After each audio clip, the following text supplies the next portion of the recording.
कौन कौन से पत्र हैं, पत्तियां हैं जिन्हें भगवान महादेव को, शिवलिंग को अर्पित किया जाता है और उन्हें अर्पित करने की विधि कौन सी है। विधि, हम कोई भी कार्य अगर विधि पूर्वक करते हैं तो उसका परिणाम भी हमें विधि पूर्वक ही प्राप्त होता है। विधि का मतलब होता है वैधानिक तौर पे, विधि का मतलब होता है जैसे होना चाहिए वैसे।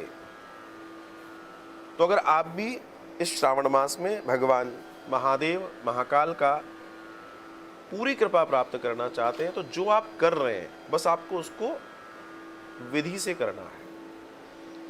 तो भगवान को गंगा जल तो चढ़ता ही है, इसके साथ में कुछ पत्तियां भगवान को पेड़ों की वो भी चढ़ाई जाती है। मान्यता है कि श्रावण के महीने में भगवान शिव की पूजा करते समय बिल्व पत्र और शमी पत्र को चढ़ाने से भगवान शिव शीघ्र प्रसन्न होते हैं और शीघ्र प्रसन्न होने की स्थिति को आप मात्र इन पत्तों से पूरा कर सकते हैं। आपको कोई खोए की मिठाई नहीं लानी, कोई बेसन की बर्फी नहीं लानी, आपको कोई बड़े पकवान नहीं लाने,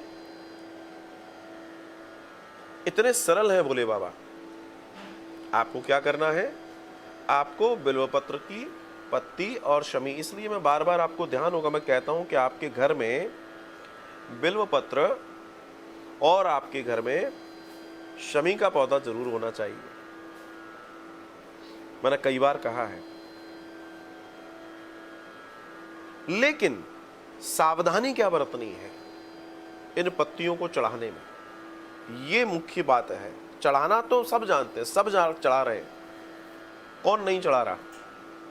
सावधानी ये बरतनी है कि चढ़ाते समय उस पत्ती का वज्र भाग, जो मोटा भाग है, जो डंठल है, जो प्लग करते हैं, जैसे तोड़ते हैं, तो वो जो डंडी है, जो डंठल है, वो जो भाग है उसको तोड़ देना चाहिए, वो नहीं चढ़ाया जाता।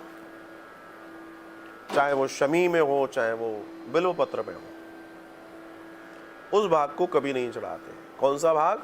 डंठल, जिससे पत्ती बनती जुड़ती है उसको डंठल बोलते हैं, या मोटा भाग वज्र भाग बोलते हैं।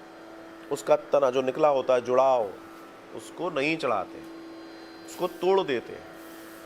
और तोड़ने के बाद इन पत्तियों को शुद्ध जल से धोया जाता है। आप चाहें तो बिल्वपत्र पे राम, श्री ओम नमः शिवाय, जो आप चाहें लिख सकते हैं, लेकिन ये दोनों ही पत्र, चाहे वो शमी पत्र हो और या चाहे वो बिल्वपत्र हो, ये भगवान महादेव के ऊपर उल्टा रखा जाता है। मतलब आपको उल्टा दिखाई दे, सीधा पत्र नीचे की तरफ चला जाता, ऊपर से उल्टा दिखता है। अगर आप ऐसा कर रहे हैं तो शिव इसे स्वीकार करते हैं। आपने जो अर्पण किया है उसे भगवान शिव स्वीकार करते हैं और भगवान शिव बड़े आनंद से उसको लेते हैं। तो ये तो मैंने आपको बताया भगवान शिव की पूजा में किन पत्रों का आदि का उपयोग करें।